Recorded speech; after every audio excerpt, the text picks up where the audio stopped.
jõulukuuske toomas.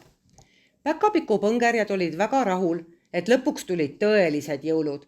Särav valge lumi kattis Päkaküla tiheda vaibana. Puud, põõsad ja isegi väikesed Päkapiku majad olid üleni lumme uppunud. Õde-venda Nuti ja Käbe hullasid koos teiste väikeste päkapikkudega tundide kaupa lumes. Lapsed olid oma kelke mäe otsa vedanud arvatavasti 100 kordi, et siis ikka ja taas lustakat liugu lasta. Loomulikult juhtus liu laskmisel ka väikeseid viperusi.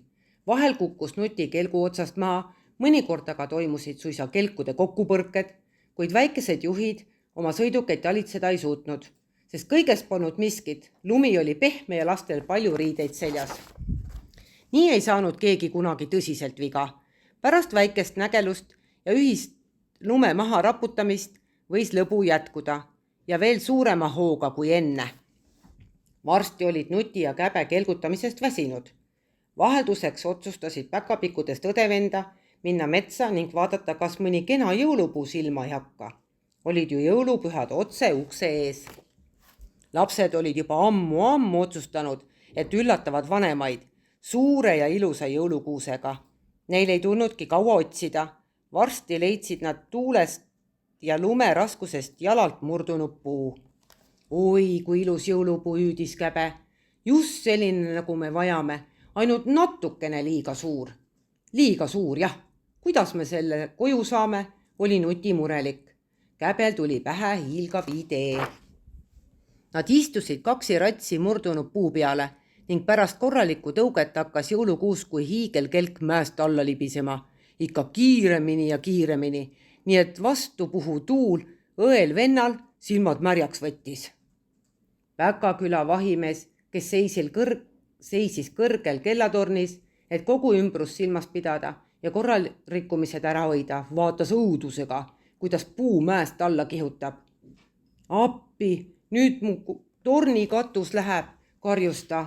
Puu sööstis üle mäenõlva ja lendas otse vahimehe ninalt läbi.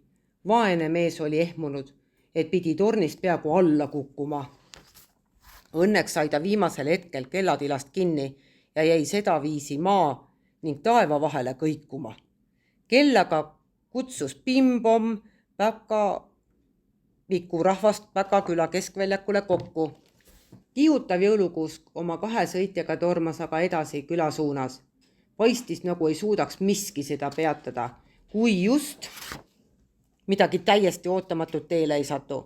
Õnneks kihutas kuusk vastu kaljunurka ja vetruv puu viskas oma sõitjad 2 poole lumeangedesse. Ise aga õhus kauni kaare teinud, lendas täpselt Päkaküla keskväljakule. Kõik Päkaküla päkapikud olid kellahelinad kuuldes keskväljakule kokku jooksnud.